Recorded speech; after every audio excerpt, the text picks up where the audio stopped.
2024년 11월 7일 서울 강남의 한 장례식장. 국화꽃 향기가 코를 찔렀다. 박수진은 어머니의 영정 앞에 무릎을 꿇고 앉아 검은 상복의 치마를 만지작거렸다. 김명희, 1965년생, 향년 59세. 사진 속 어머니는 환하게 웃고 있었다. 하지만 수지는 알고 있었다. 그 미소 뒤에 무엇이 숨어 있었는지를. 좋은 분이셨는데, 항상 웃으시던 분인데, 훌륭한 어머니셨어요. 조문객들의 입에서 나오는 말들은 모두 똑같았다. 칭찬, 위로, 안타까움. 하지만 아무도 행복한 사람이었다라고는 말하지 않았다. 아무도. 수지는 고개를 돌려 장례식장 구석을 바라봤다. 아버지 박재현이 파이프 의자에 앉아 있었다. 62세. 등이 굽어 보였다. 조문객이 오면 천천히 일어나 고개를 숙이고 다시 앉아 허공을 응시하기를 반복했다. 30년을 함께 산 남자. 그의 눈은 텅 비어 있었다. 저 사람도 슬플까? 수지는 생각했다. 부모님이 서로를 사랑한다고 느껴본 적이 단 한 번도 없었다. 손잡은 모습도, 다정한 대화도, 애정 어린 눈빛도 본 기억이 없었다. 그들은 그저 함께 사는 남남이었다. 3일장이 끝났다. 수지는 부모님의 집으로 향했다. 32평 아파트, 지하철 7호선 근처, 25년째 살던 집. 현관문을 열자 오래된 집의 냄새가 났다. 장판의 냄새, 오래된 가구의 냄새, 그리고 어머니의 냄새. 거실 소파는 3인용이었다. 넓었다. 하지만 부모님이 나란히 앉아 TV를 본 기억은 없었다. 아버지는 항상 안방에서, 어머니는 항상 작은 방에서 각자의 시간을 보냈다. 수지는 어머니의 방으로 들어갔다. 문을 열자 라벤더 향기가 은은하게 풍겼다. 어머니가 좋아하던 방향제. 옷장을 열었다. 정갈하게 걸린 옷들. 베이지, 회색, 남색. 수수한 색깔뿐이었다. 화려한 옷은 단 한 벌도 없었다. 옷을 꺼내다가 손이 멈췄다. 옷장 깊숙한 곳, 제일 안쪽 구석에 낡은 보자기가 보였다. 자주색 보자기, 누렇게 바랜. 심장이 빨리 뛰기 시작했다. 왠지 모를 예감. 손이 떨렸다. 보자기를 꺼내 조심스럽게 풀었다. 그 안에는 작은 나무 상자가 있었고 상자 안에는 3권의 일기장이 있었다. 표지는 모두 낡았다. 모서리가 해졌고 얼룩이 있었다.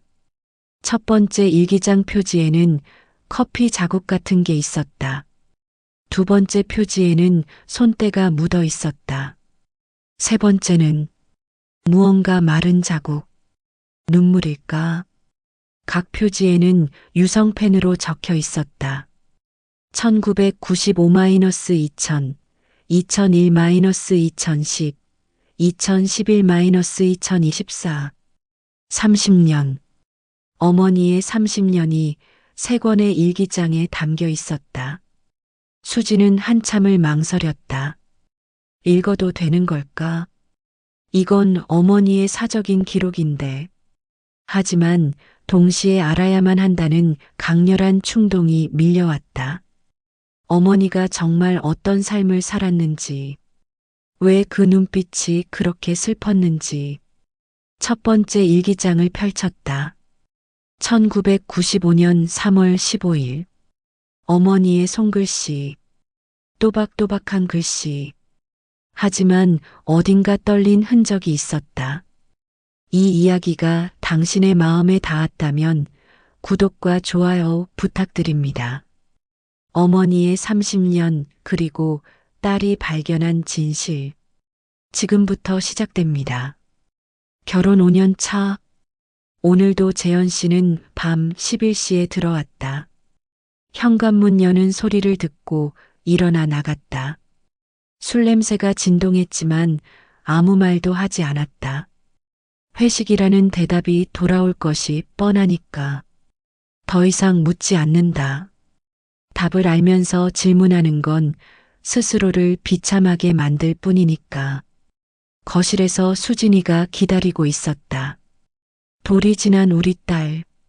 분홍색 토끼 잠옷을 입고 아빠가 들어오는 소리를 듣고 종종 걸음으로 달려갔다. 아빠 하고 웃으면서 작은 손을 번쩍 들어 올리며 재현 씨는 피곤한 표정으로 딸의 머리를 한번 쓰다듬었다. 그리고 그대로 안방으로 들어가 버렸다. 문 닫는 소리. 딱. 수진이가 울음을 터뜨렸다. 나는 딸을 안고 달래면서 마음속으로 함께 울었다. 아이는 소리내어 울지만 나는 소리 없이 운다. 이게 결혼이구나. 이게 사랑의 끝이구나. 수지는 숨이 멎었다. 그때 자신은 겨우 돌이었다. 분홍색 토끼 잠옷. 그 잠옷 사진이 앨범에 있었다. 아무것도 기억나지 않았다. 하지만 어머니는 모든 것을 기억하고 있었다. 모든 순간을, 모든 고통을. 1996년 7월 22일. 오늘 친정엄마와 통화했다. 한참을 망설이다가 용기 내서 말했다. 요즘 힘들다고, 남편과 대화가 안 된다고, 외롭다고. 엄마의 대답. 명희야, 요즘 남편들 다 그래. 돈 벌어오고 바람 피우지 않으면 다행인 거야. 내가 조금만 참으면 돼. 그게 아내의 도리지. 엄마도 그렇게 살았어. 전화를 끊고 한참을 울었다. 부엌 바닥에 주저앉아서 엄마 세대는 다들 그렇게 살았나 보다. 참고 견디고 포기하면서 그게 미덕이라고 배우며 나도 그렇게 살아야 하나. 내 딸도 또 그렇게 살게 하나. 수진이는 벌써 제법 말을 한다. 엄마 좋아, 엄마 예뻐, 아빠 어디? 아이의 순수한 눈을 볼 때마다 다짐한다. 이 아이만큼은 엄마처럼 살지 않게 해주겠다고. 이 아이만큼은 행복하게 살게 해주겠다고. 하지만 어떻게?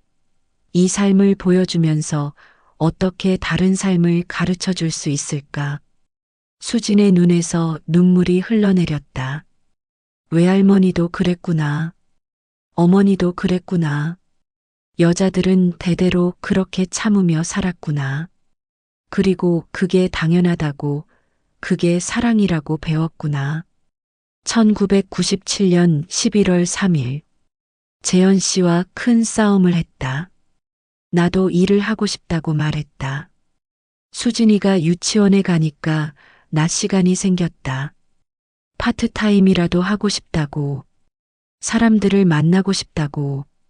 내 이름으로 무언가를 하고 싶다고. 그의 대답. 집안일도 제대로 못하면서 무슨 일을 한다고 그래. 애는 누가 키우고 나 벌어오는 거 가지고 살기 빠듯한 줄 알아. 쓸데없는 소리 하지 마. 나는 대학을 나왔다. 서울여대 국문과. 학점도 좋았다. 결혼 전에는 은행에서 일했다. 능력도 있었고 꿈도 있었다. 어린이 도서관을 운영하고 싶었다.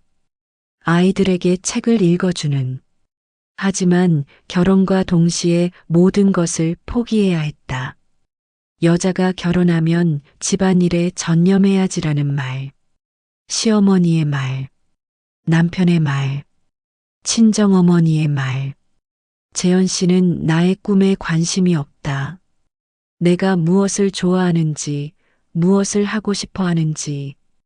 그에게 나는 그저 아내이고 엄마이고 며느리일 뿐이다. 김명희는 없다. 밤에 혼자 울면서 생각했다. 사랑은 언제 사라진 걸까? 결혼하기 전 그이는 내 말을 경청해주던 사람이었는데, 연애할 때는 내 의견을 존중해주던 사람이었는데, 당신 꿈이 뭐예요? 라고 물어보던 사람이었는데, 결혼이 사람을 바꾸는 걸까? 아니면 원래 그런 사람이었는데 내가 보고 싶은 것만 봤던 걸까? 수지는 일기장을 잠시 덮었다. 숨을 고르기 위해. 너무 아팠다.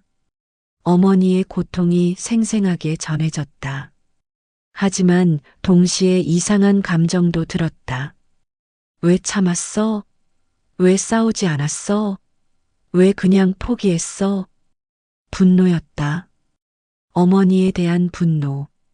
아니, 어쩌면 그런 어머니를 만든 세상에 대한 분노.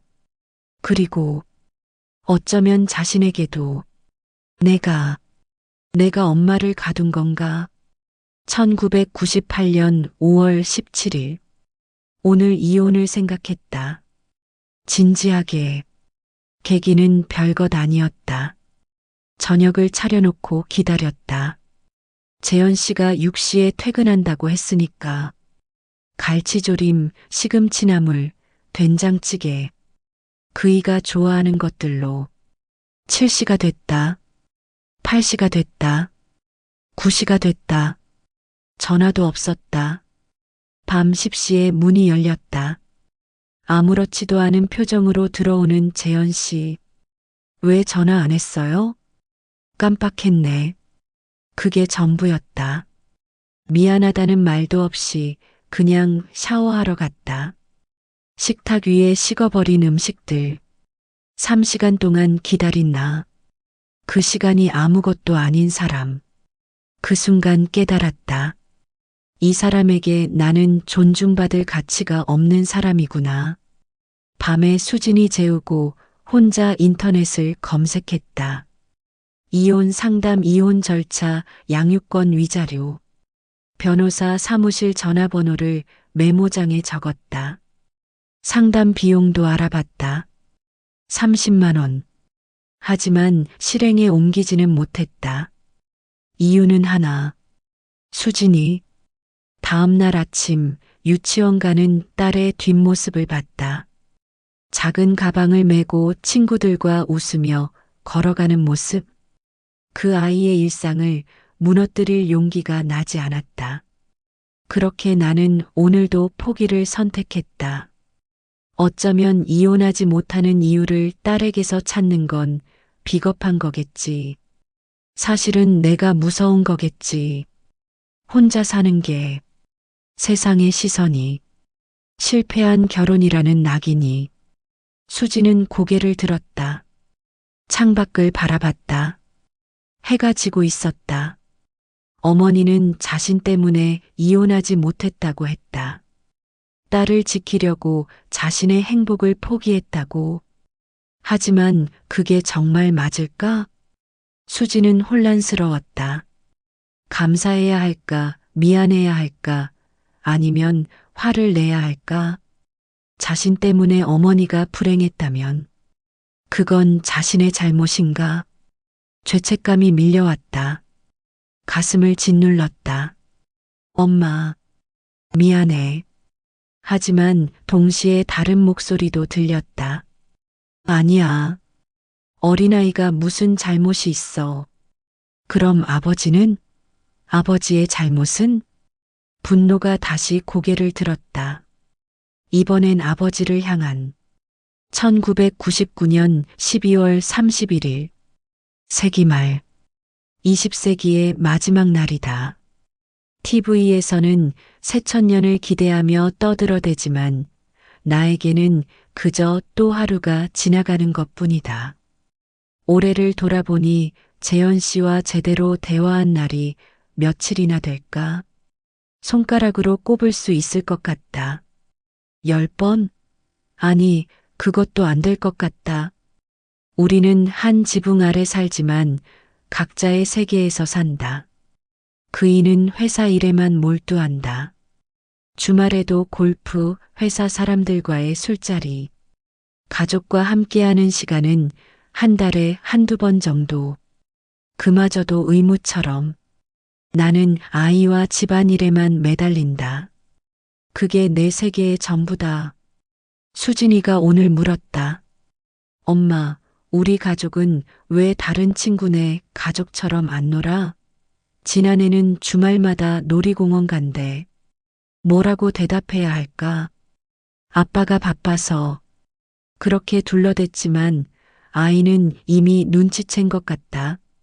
5살밖에 안 됐는데. 새천년에는 뭔가 달라질까? 아니, 기대하지 않는다. 이미 포기했으니까. 기대하면 실망한다. 실망하면 아프다. 그러니 차라리 기대하지 않는 게 낫다. 첫 번째 일기장이 끝났다. 2000년까지의 기록. 수지는 일기장을 덮고 창밖을 바라봤다. 어느새 밤이 되어 있었다. 얼마나 시간이 흘렀을까. 배가 고팠지만 움직이고 싶지 않았다. 두 번째 일기장을 집어들었다. 2003년 8월 9일. 수진이가 초등학교 3학년이 되었다. 벌써 이렇게 컸구나. 키도 많이 자랐고 말도 어른스럽다. 요즘 아이가 예민하다. 부모 사이의 분위기를 감지하는 것 같다. 어제 숙제를 하다가 갑자기 물었다. 연필을 멈추고 나를 똑바로 쳐다보며 엄마, 아빠는 엄마 사랑해? 심장이 멎는 줄 알았다. 9살짜리가 이런 질문을 하다니. 나는 당황해서 웃으며 답했다. 그럼 당연하지. 하지만 수진이는 믿지 않는 눈빛이었다. 아이의 눈이 나를 파고들었다. 친구네 엄마 아빠는 항상 같이 있고 손도 잡고 그런데 우리 엄마 아빠는 그런 거 안 해. 아빠는 엄마한테 말도 안 해. 아이는 이미 다 알고 있었다. 우리 부부에게 사랑이 없다는 것을, 애정 어린 스킨십이 없다는 것을, 서로를 향한 따뜻한 눈빛이 없다는 것을, 집에 돌아오는 게 기쁘지 않다는 것을 그날 밤 재현 씨에게 말했다. 용기를 내서 여보, 우리 좀 달라져야 하지 않을까요? 수진이가 눈치채고 있어요. 부부 사이가 안 좋은 거. 그이는 TV를 보며 무심하게 답했다. 야구 중계를 보면서 뭘 어쩌라고. 이혼할 거 아니면 이대로 사는 거지. 애 앞에서 싸우지만 않으면 되는 거 아니야? 그래, 이혼할 거 아니면 이대로 사는 거다. 이게 우리의 현실이다. 애 앞에서 싸우지 않는 게 최선이라고 생각하는 사람. 사랑이 없어도 같은 집에 살면 가족이라고 생각하는 사람. 나는 할 말을 잃었다. 수지는 그때를 기억했다. 9살, 초등학교 3학년. 부모님에게 그런 질문을 했었다. 그리고 어머니의 어색한 웃음을 기억했다. 그 웃음 뒤에 이런 고통이 있었다는 것을 이제야 알았다. 그리고 자신도 기억했다. 그 후로 부모님에 대해 질문하는 걸 멈췄다는 것을. 어차피 제대로 된 답을 들을 수 없다는 걸 알았으니까. 자신도 공범이었던 거였다. 침묵의 공범. 2005년 3월 25일. 부부 상담을 제안했다. 용기를 내서 인터넷에서 며칠 동안 검색했다. 부부 상담 효과, 결혼 생활 개선, 부부관계 회복. 후기들을 읽으며 희망을 품었다. 어쩌면 우리도 달라질 수 있을지도 모른다고. 저녁 식사 후 설거지를 하면서 말을 꺼냈다. 여보, 우리 부부 상담 한번 받아볼까요? 요즘 그런 거 많이 한대요. 관계 개선에 도움이 된다고. 재현 씨는 웃었다. 비웃듯이 코웃음을 치며 상담? 그게 뭐가 도움이 돼? 남한테 우리 집안일 떠벌리는 게 상담이야? 상담받을 시간에 돈이나 더 벌어야지. 우리 집 대출 얼마나 남았는데. 정신 차려. 그렇다. 당신에게 나는 가정부일 뿐이다. 청소하고 빨래하고 밥하고 애 키우는 사람. 감정을 가진 인간이 아니라 기능을 수행하는 존재. 고장나지 않으면 그만인 가전제품. 요즘 나는 우울하다. 아침에 눈을 뜨기가 두렵다. 또 똑같은 하루가 시작될 테니까. 의미 없는 일상이 반복될 테니까. 한때는 꿈이 있었다. 어린이 도서관을 운영하고 싶었다. 작지만 따뜻한 공간. 아이들에게 책을 읽어주고 독서 교육을 하고 부모들과 이야기를 나누는 그런 곳. 하지만 그 꿈은 접은 지 오래다. 이제는 생각조차 하지 않으려 한다. 생각하면 슬프니까. 40대가 되어버렸다. 인생의 절반이 지났다. 남은 절반도 이렇게 살아야 하나. 그렇게 살다가 죽는 건가. 김명이라는 사람은 아무것도 이루지 못한 채 수진의 가슴이 무너졌다. 어머니에게도 꿈이 있었다. 도서관.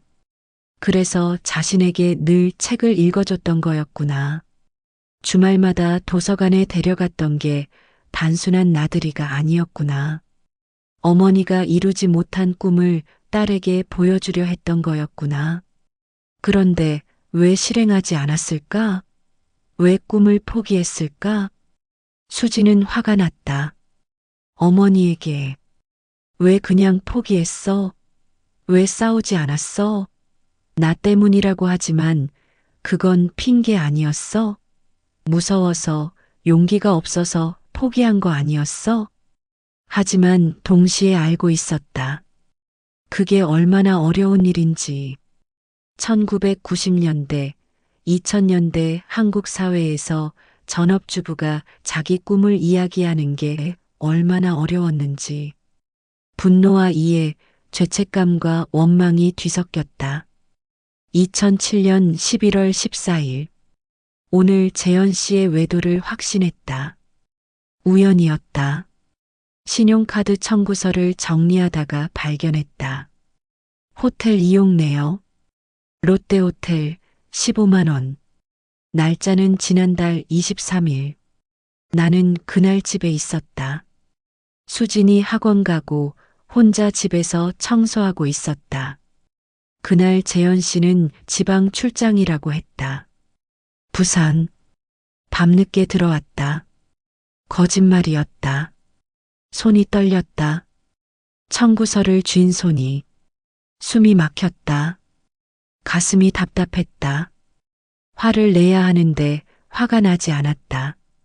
배신감을 느껴야 하는데 아무 감정이 없었다. 그저 이상한 생각이 들었다.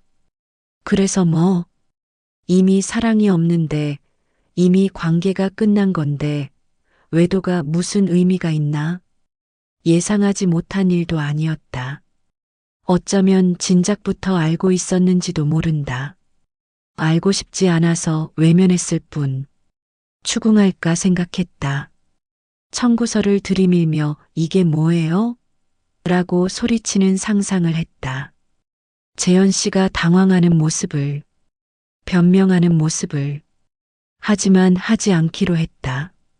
추궁해봤자 달라지는 건 없으니까. 사과를 받는다고 해서 마음이 회복되는 것도 아니니까. 오히려 집안 분위기만 더 험악해질 테니까.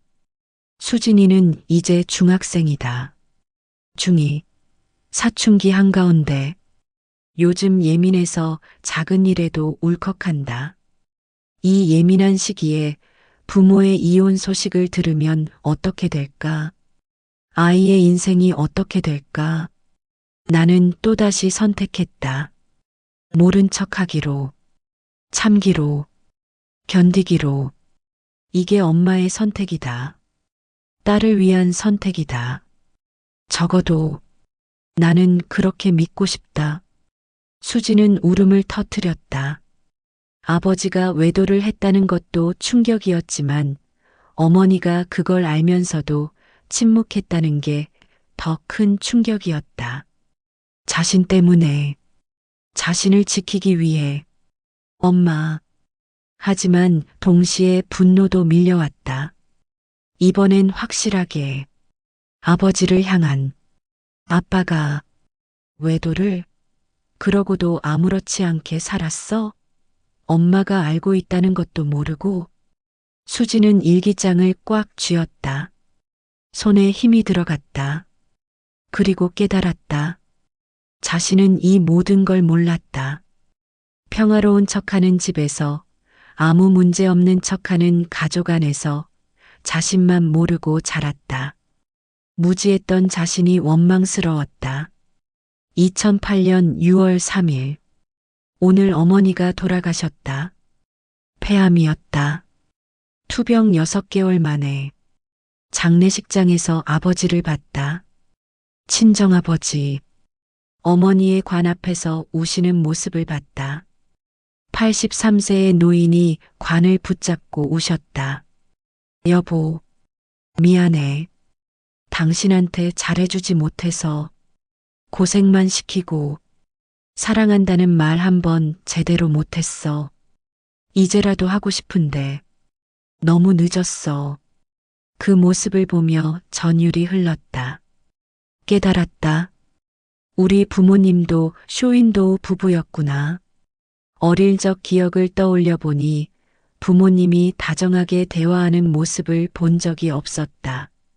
손잡은 모습도 안아주는 모습도. 아버지는 항상 바빴고 어머니는 항상 참았다. 그렇게 40년을 살다가 결국 어머니는 제대로 사랑받지 못한 채 세상을 떠났다. 그리고 나도 어머니를 똑같이 따라가고 있구나. 딸인 수진이도 나를 보며 자라고 있구나. 사랑 없는 부부의 모습을, 참고 견디는 엄마의 모습을. 이 악순환은 언제 끊어질까? 할머니가 참았고, 엄마가 참았고, 나도 참고 있고, 내 딸도 언젠가 참게 될까? 장례식이 끝나고 집에 돌아왔다. 재현 씨는 그날도 늦게 들어왔다. 장인어른 장례식이었는데 좀 일찍 들어올 수 있지 않았을까라는 말은 꾹 참았다. 어차피 소용없으니까. 어차피 듣지 않으니까. 수지는 외할머니의 장례식을 기억했다. 그때 자신은 중학교 2학년이었다. 어머니가 많이 울었다. 그냥 슬퍼서 우는 게 아니라 뭔가 다른 감정이 섞인 울음이었다. 그리고 그날 이후로 어머니의 눈빛이 달라졌던 것도 기억났다. 더 깊은 슬픔이 담긴, 더 체념한 듯한 눈빛으로. 대물림. 그 단어가 머릿속을 맴돌았다. 2010년 2월 28일. 수진이가 고등학생이 되었다. 시간이 정말 빠르다. 요즘 딸아이가 나를 걱정한다. 엄마, 괜찮아? 엄마, 오늘 왜 밥을 안 먹어? 엄마, 요즘 자주 우시는 것 같은데. 아무렇지 않은 척하지만 아이는 이미 다 알고 있다. 엄마가 불행하다는 것을. 어제 딸과 둘이 차를 마시다가 수진이가 물었다. 조심스럽게 하지만 단호하게. 엄마는 왜 아빠랑 헤어지지 않아? 나는 대답할 수 없었다. 사실 나도 모르겠으니까. 습관인 건지, 체념인 건지, 두려움인 건지, 아니면 정말 딸 때문인 건지. 한참을 침묵하다가 말했다. 너 대학 갈 때까지만 기다려. 그때 생각해 볼게. 엄마가 결정할게. 하지만 그때 가서도 이혼할 수 있을까? 잘 모르겠다. 아니, 알고 있다. 못할 거다. 그때도 또 다른 핑계를 찾을 거다. 15년을 이렇게 살았다. 이제는 다른 삶을 상상하기도 어렵다. 나는 이미 박재현의 아내 박수진의 엄마 박씨 집 며느리로만 존재한다. 김명희는 어디로 갔을까? 1965년에 태어난 김명희라는 사람은 어디로 사라진 걸까? 두 번째 일기장이 끝났다. 수지는 눈물을 닦았다. 화장지로. 이미 눈밑이 퉁퉁 부어 있었다. 하지만 계속 읽어야 했다. 마지막까지. 창밖을 보니 완전히 밤이었다. 시계를 보니 밤 10시. 5시간 동안 일기만 읽고 있었다. 배가 고팠지만 먹고 싶지 않았다. 물 한 모금 마시고 세 번째 일기장을 펼쳤다. 2013년 9월 1일.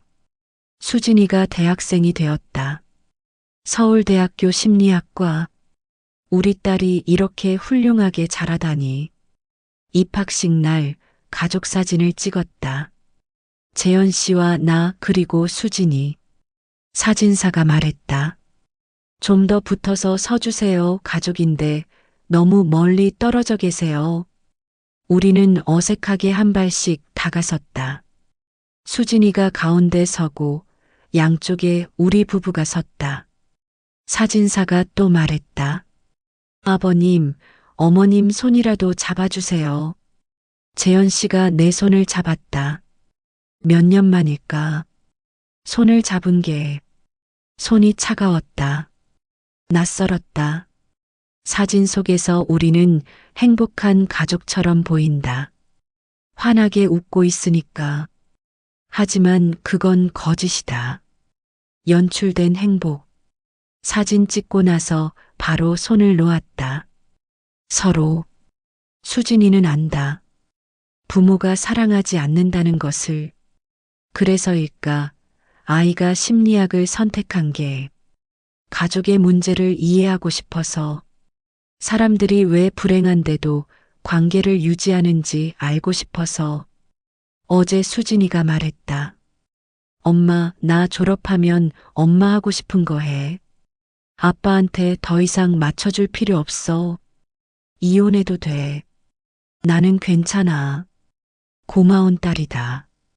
하지만 이제 와서 내가 뭘 할 수 있을까? 50대가 되었다. 경력도 끊긴 지 25년. 자신감도 없다. 혼자 살 돈도 없다. 한 가지 시작한 게 있다. 동네 도서관에서 자원봉사. 일주일에 2번. 어린이들에게 책을 읽어준다. 작은 일이지만 이게 내 유일한 행복이다. 아이들의 반짝이는 눈동자를 보면 내가 살아있다는 걸 느낀다. 누군가에게 필요한 사람이라는 걸 느낀다. 2016년 5월 20일. 수진이가 남자친구를 소개했다. 이름은 민준. 의사라고 한다. 가정의학과 전공의. 식사 자리. 이탈리안 레스토랑. 두 사람을 봤다. 서로를 바라보는 눈빛. 서로 이야기할 때 몸을 기울이는 모습. 손을 자연스럽게 잡는 모습. 민준이가 수진이 앞머리를 살짝 넘겨주는 모습. 그걸 보며 울컥했다. 저게 정상이구나. 저게 사랑이구나. 나는 평생 저런 걸 경험하지 못했구나. 재현 씨는 예비 사위에게 무관심했다. 직업만 확인하고는 의사면 괜찮네. 안정적이고 라고만 했다. 사랑하냐고 묻지 않았다. 딸을 행복하게 해줄 수 있느냐고 묻지 않았다. 힘들 때 위로해 줄 수 있느냐고 묻지 않았다. 그저 스펙만 확인했다. 식사가 끝나고 집에 돌아오는 차 안. 나는 재현 씨에게 물었다. 수진이 남자친구 어때요? 괜찮은 것 같지 않아요? 괜찮은 것 같던데. 의사면 먹고 사는 건 걱정 없겠지. 스펙도 좋고. 스펙? 그렇다. 당신에게는 스펙이 중요하지. 사랑 따위는 안중에도 없지. 행복 따위는 사치니까. 수진아, 제발 엄마처럼 살지 마라. 사랑하는 사람과 결혼해라. 스펙이 아니라 마음을 봐라. 2018년 11월 10일 수진이가 결혼한다고 했다. 내년 봄. 기쁘면서도 두렵다. 결혼이 사람을 어떻게 변화시키는지 너무 잘 아니까. 사랑이 어떻게 사라지는지 너무 잘 아니까. 일상이 사랑을 어떻게 갉아먹는지 너무 잘 아니까. 어제 딸과 단둘이 이야기했다. 카페에서 나는 용기를 내서 말했다. 떨리는 목소리로. 수진아, 엄마처럼 살지 마라. 사랑 없는 결혼은 감옥이다. 아름다운 감옥. 겉으로는 멀쩡해 보이지만 안은 썩어가는. 사랑이 식으면, 존중이 사라지면 그때는 끝내는 것도 용기다. 참는 게 미덕이 아니야. 수진이가 울었다. 엄마, 그럼 왜 아빠랑 살아? 왜 헤어지지 않아? 나는 대답할 수 없었다. 정말 왜 살고 있는 걸까? 이제 와서 생각해 보니 변명일 뿐이었다.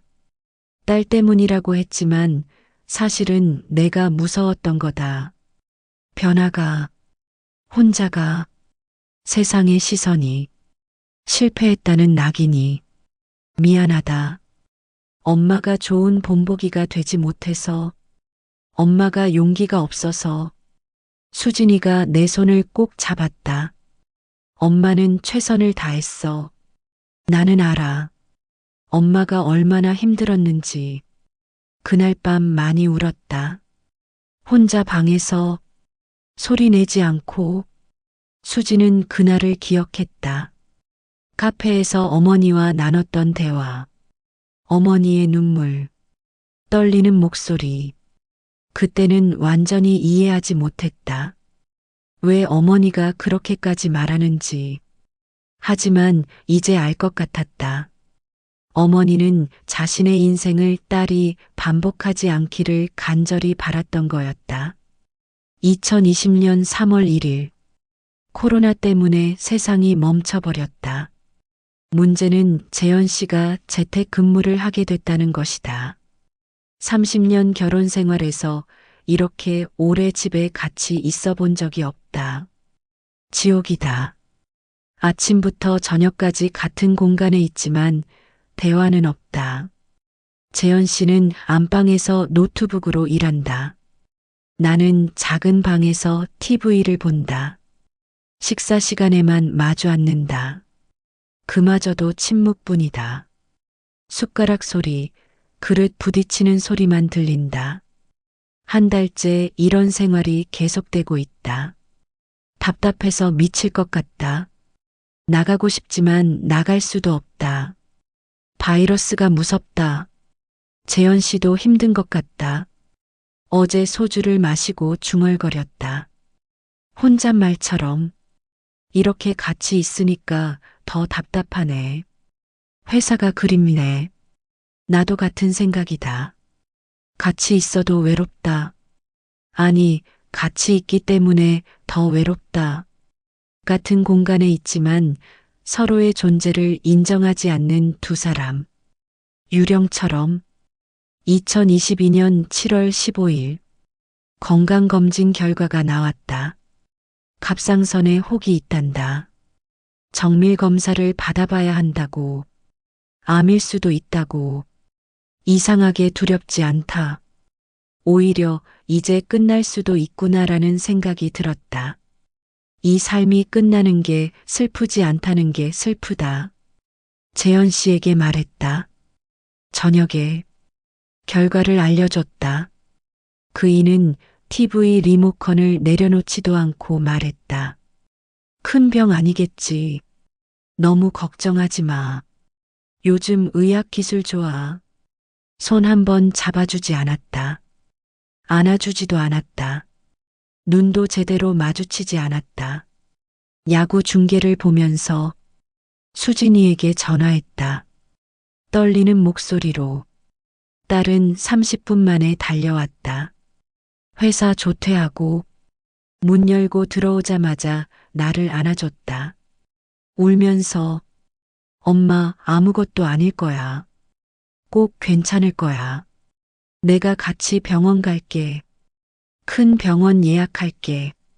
괜찮을 거야. 누가 내 진짜 가족인지 확실히 알겠다. 2022년 9월 3일. 다행히 암은 아니었다. 양성 종양. 하지만 의사가 말했다. 스트레스를 많이 받으셨나 봐요. 면역력이 많이 떨어져 있어요. 마음을 편히 가지세요. 마음을 편히? 어떻게? 수진이가 나를 데리고 여행을 갔다. 강릉, 바다, 딸과 단둘이 걷는 해변, 파도 소리, 갈매기 소리. 엄마, 행복해? 나는 대답하지 못했다.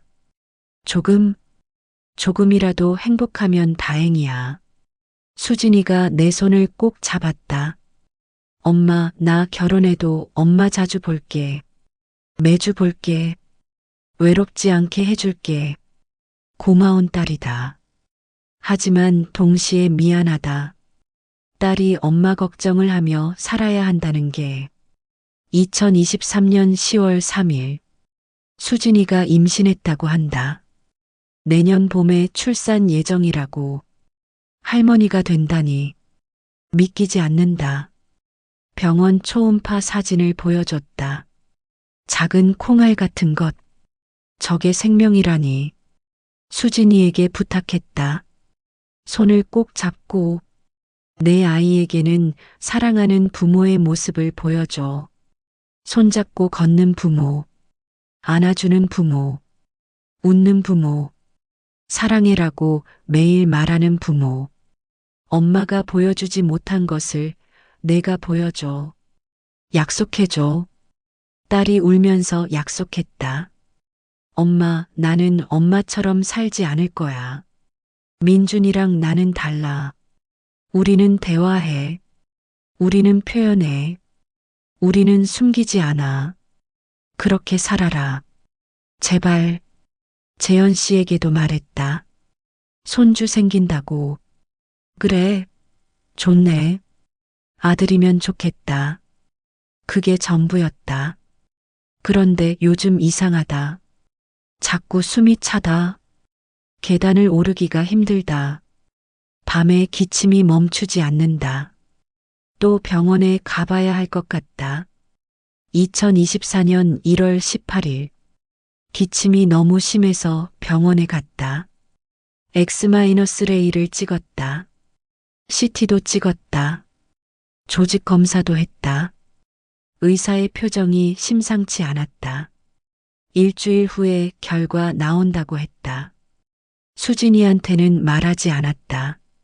임신 8개월. 곧 출산인데 걱정시키고 싶지 않아서 재현 씨한테만 말했다. 병원 다녀왔어요. 정밀 검사했어요. 그래. 뭐래? 일주일 후에 결과 나온대요. 그럼 그때 보면 되겠네. 그리고는 신문을 다시 펼쳤다. 혼자 무섭다. 2024년 1월 25일. 결과가 나왔다. 폐암. 사기. 의사가 말했다. 조심스럽게 하지만 또렷하게. 전이가 많이 진행됐습니다. 뼈까지 갔어요. 항암 치료를 할 수는 있지만 솔직히 말씀드리면 6개월에서 1년 정도로 보입니다. 귀가 멍했다. 6개월에서 1년. 2024년 여름이면 없다는 거구나. 수진이 출산도 못 보나. 손주 얼굴도 못 보나. 병원 복도 벤치에 앉아 한참을 멍하니 있었다. 이상하게 눈물이 안 났다. 오히려 안도감 같은 게 들었다. 아, 이제 끝나는구나. 드디어 쉴 수 있구나. 59년. 그중 행복했던 시간은 얼마나 될까? 결혼 전 20년. 수진이 어렸을 때 몇 년. 그리고 없다. 30년 이상을 불행하게 산 인생. 집에 돌아와 재현 씨에게 말했다. 거실 소파에 마주 앉아서 폐암이래요. 사기. 6개월에서 1년. 재현 씨의 손이 떨렸다. 든 신문이 바닥에 떨어졌다. 처음 보는 표정이었다. 당황, 놀람, 슬픔, 아니면 두려움? 뭐라고? 폐암이래요. 전이가 많이 됐대요. 이제 오래 못 산대요. 재현 씨가 울었다. 30년 만에 처음 보는 그이의 눈물. 명희야, 미안해. 내가 당신한테 못했어. 너무 못했어. 이제 와서? 하지만 화가 나지 않았다. 그저 허무했다. 괜찮아요. 이제 곧 끝나니까. 무슨 소리야? 치료해야지. 항암하면 되잖아. 별로 하고 싶지 않아요. 항암 부작용도 심하다는데 남은 시간 조금이라도 편하게 보내고 싶어요. 수진이는 알아? 아직이요. 출산하고 말할게요. 지금은 걱정시키고 싶지 않아요. 그날 밤 재현 씨가 내 방 문을 두드렸다. 30년 만에 처음. 들어가도 돼? 네. 그이가 내 침대 옆에 앉았다. 한참 침묵하다가 말했다. 명희야, 나 당신 사랑했어. 표현을 못했을 뿐이지. 어떻게 해야 할지 몰랐어. 나는 쓸쓸하게 웃었다. 알아요. 당신도 나름대로는 노력했다는 거. 돈 열심히 벌었잖아요. 바람도 안 피웠잖아요. 아, 한 번 피웠나? 뭐 중요하지 않지만. 재현 씨가 화들짝 놀랐다. 어떻게? 2007년부터 알았어요. 신용카드 내역서. 하지만 뭐 상관없었어요. 이미 사랑 없는데. 미안해. 정말 미안해. 사과는 필요 없어요. 그냥, 그건 사랑이 아니었어요. 의무였고, 책임이었고, 습관이었죠. 감정이 아니라 형식이었어요. 재현 씨가 또 울었다. 그럼 우리 30년은 뭐였어? 다 헛된 거였어? 나는 한참 생각했다. 연습이었던 것 같아요. 사랑하는 법을 배우지 못한 두 사람의 서툰 연습. 결국 실패한 연습이었지만, 그래도 수진이는 얻었잖아요. 그 아이는 성공할 거예요. 미안해. 정말 미안해. 나도 미안해요. 당신을 행복하게 해주지 못해서, 좋은 아내가 되지 못해서 더 이상 할 말이 없었다. 그이가 내 손을 잡았다. 차갑고 떨리는 손으로. 그렇게 한참을 앉아 있었다. 처음이자 마지막 스킨십. 수지는 눈물을 흘리며 읽었다. 어머니가 아버지의 외도를 알고 있었다는 것. 그리고 그걸 17년 넘게 혼자 사귀었다는 것. 2024년 2월 14일. 발렌타인데이. 재현 씨가 오늘 처음으로 초콜릿을 사왔다. 30년 결혼 생활에서 처음. 이거 당신 주려고. 어색하게 내민 초콜릿 상자. 백화점에서 산 것 같았다. 고급스러운 금색 포장. 나는 받아서 열어봤다. 하트 모양 초콜릿들. 고마워요. 맛있어? 아직 안 먹어봤는데요. 아, 그렇구나. 어색한 침묵. 명희야, 우리 여행 갈까? 당신 가고 싶은데. 제주도든 어디든. 30년 만에 처음 듣는 제안. 하지만 이미 늦었다. 너무 늦었다. 괜찮아요. 이제 몸도 안 좋은데. 그래도 됐어요. 재현 씨가 고개를 떨궜다. 나는 초콜릿을 하나 먹어봤다. 달았다. 하지만 쓸쓸했다. 이렇게 하면 되는 건데. 초콜릿 하나, 따뜻한 말 한마디, 함께하는 시간.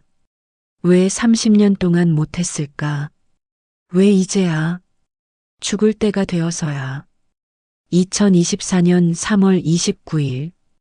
오늘 수진이에게 말했다. 딸이 출산하고 한 달 후, 몸조리 끝났을 때, 카페에서 손주 명아를 안고 있는 수진이에게, 수진아, 엄마가 할 말이 있어. 딸의 얼굴이 굳었다. 눈치챈 것 같았다. 폐암이야. 사기. 이제 얼마 안 남았어. 수진이가 주저앉았다. 명아를 안고 있다가 거의 떨어뜨릴 뻔했다. 내가 얼른 명아를 받았다. 엄마, 거짓말이지? 미안해. 언제부터? 1월부터 알았어. 왜 말 안 했어? 왜? 내가 출산 앞두고 있었잖아. 걱정시키고 싶지 않았어. 수진이가 소리내어 울었다. 카페 사람들이 다 쳐다봤다. 엄마, 안 돼. 손주 얼굴도 봐야 하잖아. 나랑 아직 할 얘기도 많은데. 같이 갈 때도 많은데. 미안해, 딸아. 엄마가 너무 빨리 가는 것 같아서. 얼마나 남았어? 6개월 정도. 길면 1년. 치료는? 항암은 안 할 거야. 부작용이 심하대. 남은 시간 편하게 보내고 싶어? 엄마. 수진이가 명아와 함께 나를 껴안았다. 세 세대가 함께 안았다. 할머니, 엄마, 손녀. 그날 많이 울었다. 둘 다. 2024년 4월 18일. 병원 침대에 누워 있다. 입원했다. 통증이 심해져서 몸이 많이 약해졌다. 일어나기도 힘들다. 혼자서는 화장실도 못 간다. 수진이가 매일 온다. 명아를 시어머니에게 맡기고 민준이도 온다. 자주. 나한테 정말 좋은 사위다. 어젯밤 재현 씨가 병원에서 밤을 샜다. 보호자 침대에서 한밤중에 깼는데 재현 씨가 깨어 있었다. 나를 보고 있었다. 잠 안 자요? 당신 보고 있었어. 왜요? 기억하고 싶어서. 당신 얼굴. 눈물이 흘렀다. 그이의 눈에서. 명희야, 나 후회돼. 30년을 왜 그렇게 살았는지. 왜 당신한테 잘해주지 못했는지. 왜 사랑한다고 말 안 했는지. 이제 와서 후회해도 소용없잖아요. 알아. 알아. 그래도 말하고 싶어. 사랑했어. 서툴렀지만, 표현 못했지만, 사랑했어. 나는 웃었다. 처음으로 재현 씨를 향해 진심으로 웃었다. 나도 알아요. 사랑하려고 노력했다는 거. 당신도 힘들었다는 거. 그냥 우리는 타이밍이 안 맞았던 것 같아요. 너무 늦게 배웠고, 너무 늦게 깨달았고, 너무 늦게 표현했고, 다시 태어나면 다시 만날 수 있을까? 모르죠.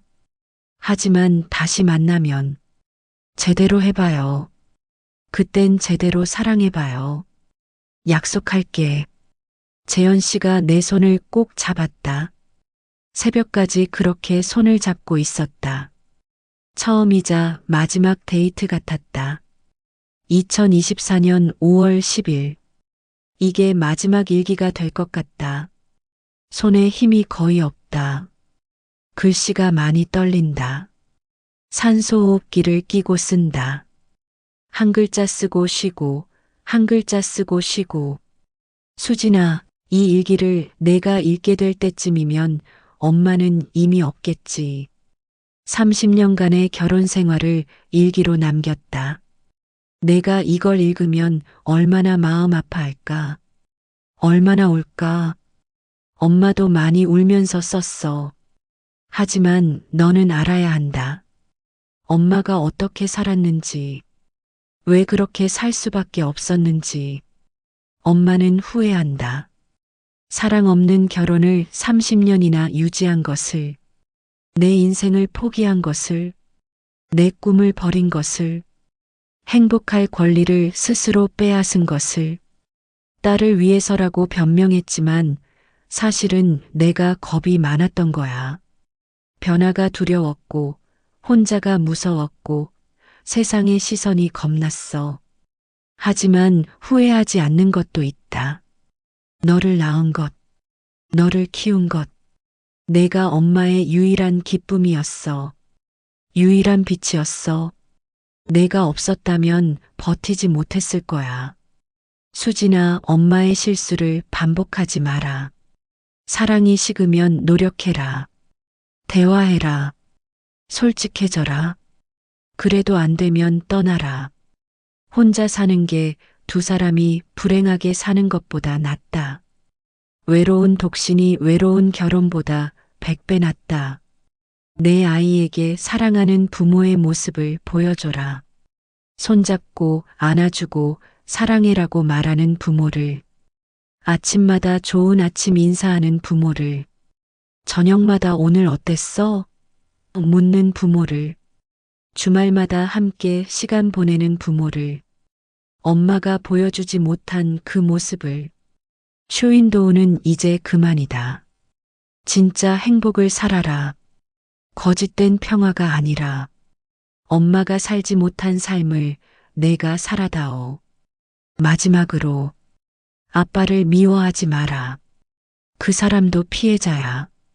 사랑하는 법을 배우지 못한 그 사람도 나름대로 최선을 다했어. 서툴렀을 뿐이지. 그리고 마지막에는 진심으로 후회하더라. 사랑한다. 우리 딸. 세상에서 제일 편히 살아라. 행복하게 살아라. 엄마가 하늘에서 지켜볼게. 엄마가. 일기장이 끝났다. 수지는 한참을 울었다. 어깨가 들썩였다. 흐느꼈다. 소리내어 울었다. 30년간 어머니가 흘렸을 눈물을 대신 흘리듯이, 어머니가 삼켰을 비명을 대신 토해내듯이 일기장을 가슴에 안았다. 표지에 커피 얼룩에 손가락을 대봤다. 어머니의 체온이 느껴지는 것 같았다. 어머니의 라벤더 향기가 나는 것 같았다. 창밖을 보니 어느새 밤이었다. 시계를 보니 자정이 넘어 있었다. 8시간. 8시간 동안 어머니의 30년을 읽었다. 배는 고팠지만 움직일 수 없었다. 다리에 힘이 없었다. 수지는 바닥에 그대로 앉아서 고개를 들었다. 천장을 바라봤다. 엄마, 왜 말 안 했어? 왜 혼자 다 삼켰어? 내가 도와줄 수 있었는데, 내가 뭐라도 할 수 있었는데. 하지만 알고 있었다. 어머니가 말할 수 없었다는 것을, 딸을 걱정시키고 싶지 않았다는 것을, 그게 어머니의 사랑이었다는 것을. 수지는 천천히 일어났다.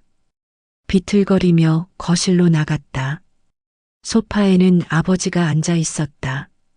어둠 속에서 불도 켜지 않고 창밖을 바라보고 있었다.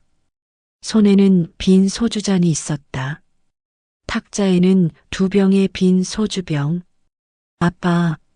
아버지가 천천히 고개를 돌렸다. 눈이 충혈되어 있었다. 아버지도 울었던 것 같았다. 수진의 눈물 자국, 퉁퉁 부은 눈을 보더니 작게 고개를 끄덕였다. 다 읽었구나. 응. 어땠어? 슬펐어. 화도 났어. 엄마한테도 아빠한테도. 아버지가 고개를 숙였다. 미안하다. 수진이 소파에 앉았다.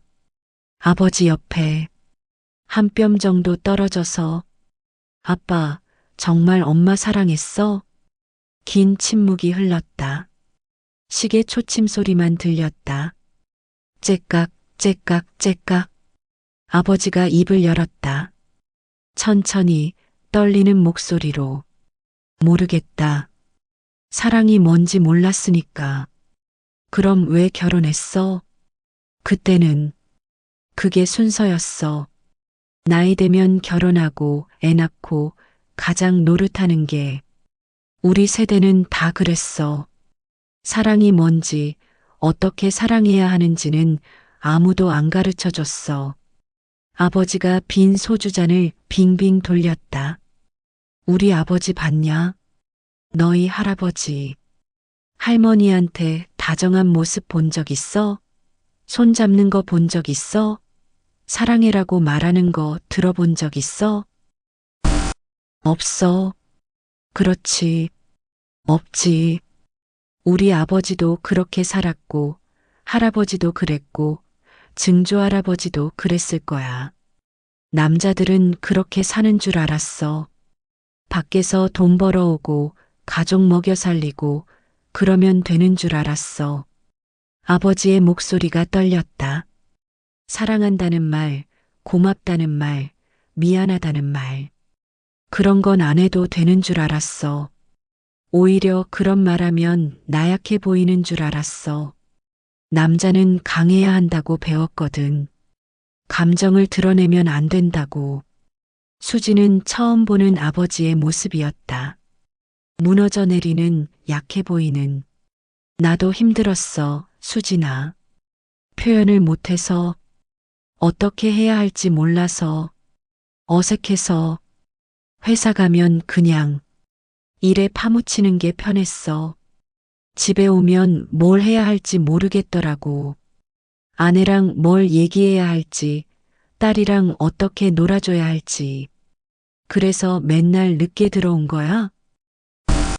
응, 부끄럽지만 집에 오기가 무서웠어. 어색해서 엄마는 얼마나 외로웠을까. 아버지가 얼굴을 손으로 가렸다. 알아. 이제야 알아. 너무 늦게 알았어. 아빠도 후회해? 매일, 매 순간. 아버지가 눈물을 흘렸다. 62년 인생에서 딸 앞에서 우는 건 처음이었다. 떠나보내고 나니까 알겠더라. 그 사람이 내 삶의 전부였다는 걸. 30년이라는 시간이 얼마나 소중한 건지. 그 사람 없는 집이 얼마나 텅 빈 건지. 이제는 너무 늦었어. 돌이킬 수 없어. 수진의 눈에서도 눈물이 흘렀다. 아빠도 피해자였네. 뭐, 사랑하는 법을 배우지 못한 거, 표현하는 법을 몰랐던 거, 그것도 어떻게 보면 피해자야. 아버지가 수진을 바라봤다. 내가 나를 이해해 주는 거냐? 이해하려고 해. 완전히는 못해도 아빠도 불행했던 거잖아. 고맙다. 수진이 조금 더 다가가 아버지의 손을 잡았다. 태어나서 처음. 거칠고 주름진 손. 차가웠다. 아빠, 엄마 일기에 이런 말이 있었어. 아빠를 미워하지 마라. 그 사람도 피해자다라고. 아버지가 흐느꼈다. 너희 엄마. 그런 말까지. 응. 엄마는 아빠를 이해하고 있었어. 마지막에는 한참을 둘이서 울었다. 아버지와 딸이 평생 처음으로 감정을 나눴다. 새벽 2시. 수지는 아버지 방 책상 서랍을 정리하다가 낡은 메모지 하나를 발견했다. 구겨진 종이. 여러 번 펼쳤다 접었다 한 흔적. 아버지의 글씨였다. 명희에게 당신을 처음 본 날을 기억합니다. 1989년 봄. 친구 소개로 강남역 근처 카페에서 만났죠. 분홍색 원피스를 입고 수줍게 웃던 모습. 머리에 꽂은 작은 핀. 그때 나는 생각했습니다. 이 사람과 결혼하고 싶다고. 하지만 어떻게 사랑해야 하는지 몰랐습니다. 아버지가 어머니에게 사랑한다고 말하는 걸 들어본 적이 없었습니다. 손잡는 것도 본 적 없었습니다. 안아주는 것도 본 적 없었습니다. 남자는 강해야 한다고 배웠습니다. 감정을 드러내면 안 된다고 배웠습니다. 돈만 잘 벌어오면 된다고 배웠습니다. 그래서 나는 일만 했습니다. 당신과 수진이를 위해서라고 생각하며. 하지만 당신이 원한 건 돈이 아니었죠. 대화였고, 관심이었고, 따뜻한 손길이었고, 사랑해라는 한마디였죠. 회사 회식 자리에서 동료가 물었습니다. 야, 너 마누라 사랑해? 나는 대답하지 못했습니다. 사랑이 뭔지 몰랐으니까. 집에 돌아와서도 당신에게 묻지 못했습니다. 당신은 나를 사랑해요? 두려웠습니다. 대답이 2007년 실수를 했습니다. 회사 후배와 변명하지 않겠습니다. 내 잘못입니다. 하지만 알아주세요. 당신이 미워서가 아니었습니다. 외로웠습니다. 집에 와도 대화가 없고 서로를 보지도 않고 나도 사람인데 위로가 필요했습니다. 하지만 그것도 변명입니다. 당신은 더 외로웠을 텐데, 당신은 더 위로가 필요했을 텐데, 이제야 압니다. 너무 늦었지만 미안합니다. 그리고 사랑했습니다. 서툴렀지만 부족했지만 표현 못했지만 사랑했습니다. 재현, 날짜는 없었다. 하지만 종이가 많이 낡은 걸 보니 꽤 오래전에 쓴 것 같았다. 어쩌면 몇 년 전, 어쩌면 10몇 년 전. 쓰고도 전하지 못한 편지. 수지는 눈물을 흘리며 그 메모지를 들고 거실로 나갔다. 아버지는 소파에서 잠들어 있었다. 술에 취해. 수지는 아버지에게 담요를 덮어줬다. 그리고 메모지를 탁자 위에 살짝 놓았다. 다음 날 아침, 수진이 눈을 뜨니 아버지는 이미 일어나 있었다. 부엌에서 아침을 차리고 있었다. 계란 후라이, 김치찌개, 밥. 30년 만에 처음 아버지가 차린 아침상. 아빠가 밥을?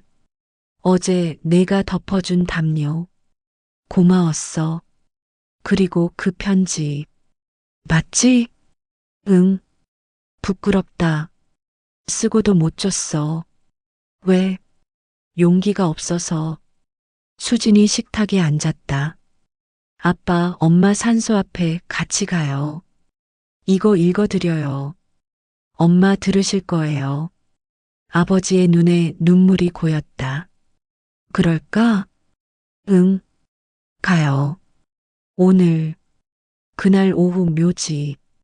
김명희의 묘 앞에 선 아버지와 딸. 아버지는 떨리는 손으로 메모지를 펼쳤다. 바람이 불었다. 명희야. 나왔어. 수진이랑 같이. 목소리가 떨렸다. 이거 몇 년 전에 쓴 건데 부끄러워서 못 줬어. 이제라도 읽어줄게. 아버지가 편지를 읽기 시작했다. 천천히 떨리는 목소리로 중간중간 말을 멈추고 눈물을 닦았다.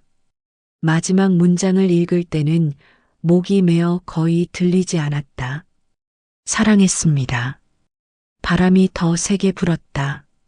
마치 대답하는 것처럼. 수진도 무릎을 꿇고 앉았다. 엄마, 나도 왔어. 일기 다 읽었어. 목이 메었다. 엄마, 미안해. 엄마가 얼마나 힘들었는지 몰랐어. 나 때문에 엄마가 행복을 포기한 거. 이제야 알았어. 눈물이 흘렀다. 하지만 엄마, 나는 엄마처럼 살지 않을 거야. 약속할게. 민준이랑 나는 대화해. 표현해. 감정을 숨기지 않아. 명아에게도 사랑하는 부모의 모습 보여줄게. 아버지가 수진의 어깨에 손을 올렸다. 엄마 덕분에 나는 배웠어. 어떻게 살아야 하는지. 엄마의 고통이 헛되지 않았어. 나를 바꿨고 명아의 미래도 바꿀 거야. 무덤 위에 놓인 꽃이 바람에 흔들렸다. 고마워, 엄마. 그리고 사랑해. 편히 쉬어. 두 사람은 한참을 그렇게 서 있었다. 아버지와 딸이 처음으로 함께 울었다. 일주일 후, 수진의 집 거실. 수진은 남편 민준과 마주 앉아 있었다. 테이블 위에는 어머니의 일기장 3권이 놓여 있었다. 이게 장모님의 일기장? 응, 읽어봐. 꼭. 민주는 조심스럽게 첫 페이지를 펼쳤다. 그리고 읽기 시작했다. 1시간이 지났다. 2시간이 지났다. 민준의 표정이 계속 변했다. 놀라움, 슬픔, 안타까움, 분노. 3시간 후 마지막 페이지를 덮은 민준의 얼굴에는 눈물이 흘러내렸다. 당신 엄마, 말을 잊지 못했다. 정말 힘드셨겠다. 응. 긴 침묵이 흘렀다. 민준이 일기장을 내려놓고 수진의 손을 꽉 잡았다. 우리는 절대 이렇게 살지 않을 거야. 어떻게 보장해? 수진의 목소리가 떨렸다. 사랑도 식고 관계도 변하잖아. 엄마 아빠도 처음엔 사랑했을 거야. 처음엔 다 그래. 그런데 시간이 지나면 나도 몰라.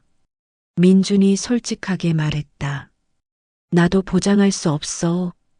10년 후, 20년 후 우리가 어떻게 될지, 사랑이 계속될지, 식을지. 그럼, 하지만 노력할 수는 있어. 민준이 수진을 똑바로 바라봤다. 우리는 대화할 수 있어. 장인어른 장모님 세대와는 달라. 우리는 감정을 표현할 줄 알아. 문제가 생기면 회피하지 않고 마주 앉아서 얘기할 수 있어. 부부 상담도 받을 수 있고, 책도 읽을 수 있고, 배울 수 있는 게 많아. 만약에, 그래도 안 되면, 그땐 정직하게 말하자. 민준의 목소리가 단호했다. 더 이상은 못하겠다. 우리 헤어지자고. 서로를 위해.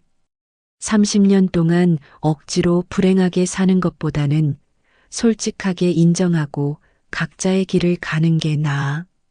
장모님처럼 평생 참으면서 사는 건 둘 다 불행한 거잖아. 수진이 고개를 끄덕였다. 부부 상담 받자. 지금 당장. 지금 우리 사이 안 좋은 것도 아닌데 예방하는 거야. 수진이 단호하게 말했다. 차가 고장 나기 전에 정비하는 것처럼 관계가 무너지기 전에 배우는 거야.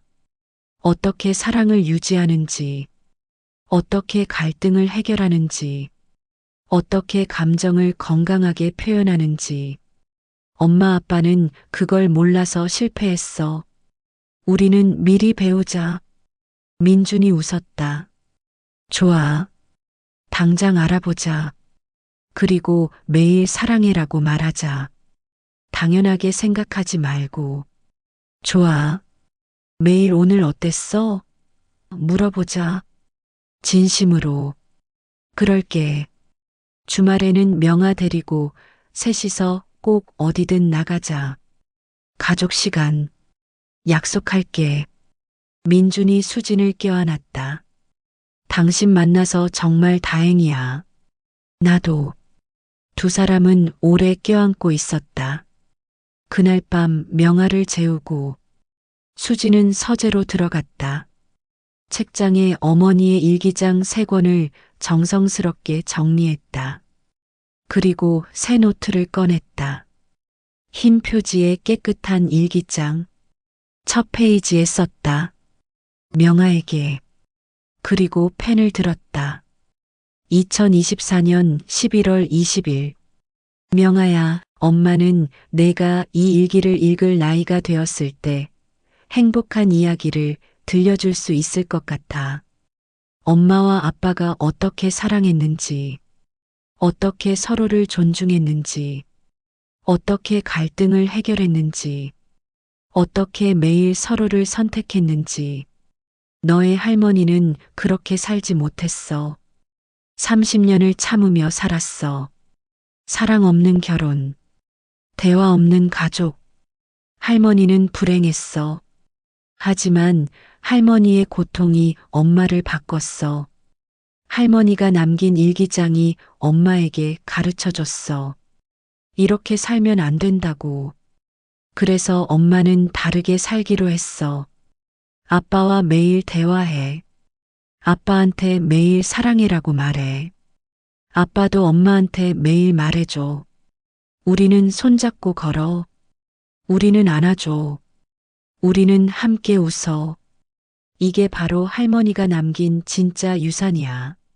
슬픔이 아니라 희망. 포기가 아니라 변화. 침묵이 아니라 목소리. 명아야, 너도 커서 내가 사랑하는 사람을 만나면 기억해. 사랑은 감정이 아니라 선택이야.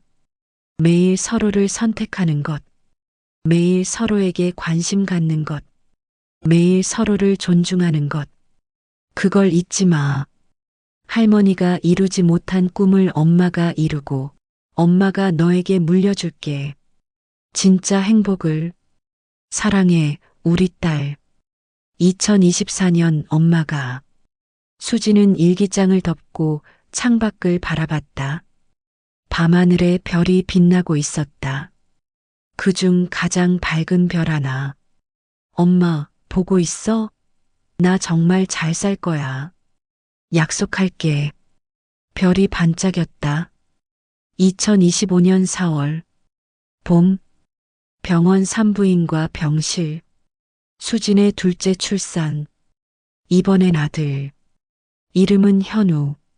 아버지 이름의 현자를 따서. 아빠, 손자예요. 보세요.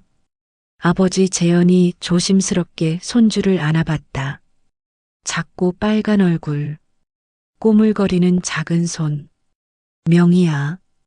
마. 우리 손자야. 아들이야. 눈물이 흘렀다. 당신이 보고 싶어 했던 손자. 이제야 생겼어. 늦었지만. 민준이 장인어른의 어깨에 손을 올렸다. 장인어른, 저희 집에서 같이 사세요. 아이들이랑 같이. 아니야, 괜찮아. 너희끼리 살아야지. 아니에요. 가족이잖아요. 명아도 할아버지 좋아하고. 그리고 장인어른 혼자 계시면 장모님이 걱정하실 거예요. 재현의 눈에서 눈물이 또 흘렀다. 고맙다. 병실 창밖으로 봄 햇살이 쏟아져 들어왔다. 벚꽃이 흩날렸다. 새로운 생명, 새로운 시작.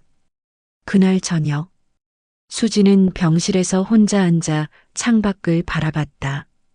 민주는 명아를 데리러 잠시 나갔고 아버지도 저녁 먹으러 나갔다. 현우는 신생아실에서 자고 있었다. 수지는 가방에서 새 노트를 꺼냈다. 병원 오기 전에 준비해 온 것. 흰 표지에 깨끗한 일기장. 첫 페이지에 썼다. 명아에게, 현우에게. 그리고 펜을 들었다. 2025년 4월 15일. 명아야, 현우야, 오늘 현우가 태어났어. 너희 둘 다 이제 엄마 아빠의 아이야. 엄마는 너희에게 할머니가 남긴 이야기를 해주고 싶어. 할머니는 30년을 불행하게 살았어. 사랑 없는 결혼 속에서. 하지만 할머니 덕분에 엄마는 배웠어. 어떻게 살면 안 되는지.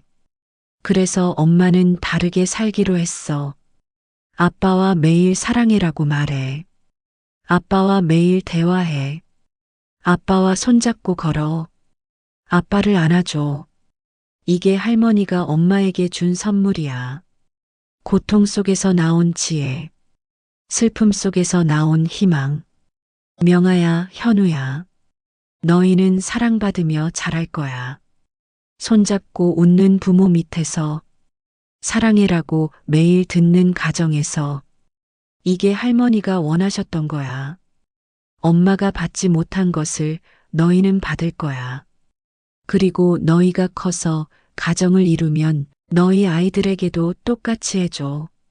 사랑을 표현하는 거, 매일 선택하는 거, 할머니의 고통이 4대, 5대를 거쳐 행복으로 바뀌는 거야. 이게 진짜 유산이야. 사랑한다, 우리 아이들. 엄마가. 수지는 일기장을 덮고 창밖을 바라봤다. 저 멀리 하늘에 별이 하나 떠오르고 있었다. 해질녘인데도 유난히 밝은 별. 엄마, 보고 있어? 나 잘하고 있지? 바람이 불었다. 커튼이 살랑거렸다. 마치 대답하는 것처럼. 일주일 후, 퇴원하는 날, 수진의 가족은 묘지를 들렀다. 김명희의 묘 앞, 민준이 현우를 안고 수진이 명아의 손을 잡고 섰다. 아버지 재현도 함께였다. 엄마 나왔어. 우리 모두 왔어. 수진이 무릎을 꿇고 앉았다. 엄마, 현우 나왔어. 아들이야. 건강하고 이뻐. 명아도 오빠 생겨서 좋아해. 바람이 불었다. 벚꽃 꽃잎이 흩날렸다. 엄마가 남긴 일기장. 내 인생을 바꿨어. 나는 엄마처럼 살지 않을 거야.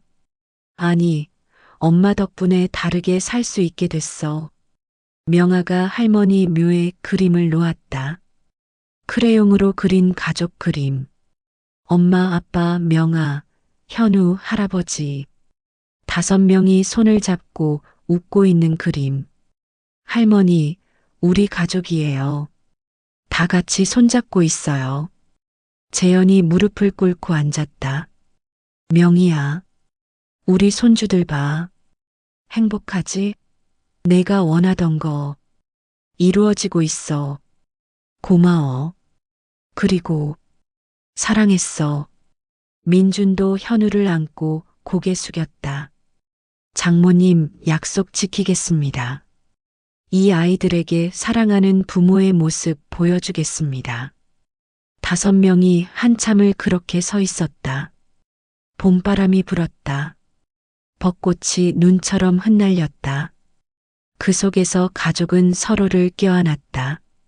한 지붕 아래 멀어진 2사람. 30년을 쇼윈도우로 산 부부. 사랑은 끝났지만 유산은 시작되었다. 어머니의 고통이 딸의 각성이 되었고 딸의 선택이 손주의 행복이 되었다. 쇼윈도우의 끝은 진짜 사랑의 시작이었다. 이 이야기가 당신에게 울림을 주었다면 구독과 좋아요로 응원해 주세요. 당신의 가족은 안녕하신가요? 오늘 사랑하는 사람에게 사랑해라고 말해 보세요. 아직 늦지 않았습니다.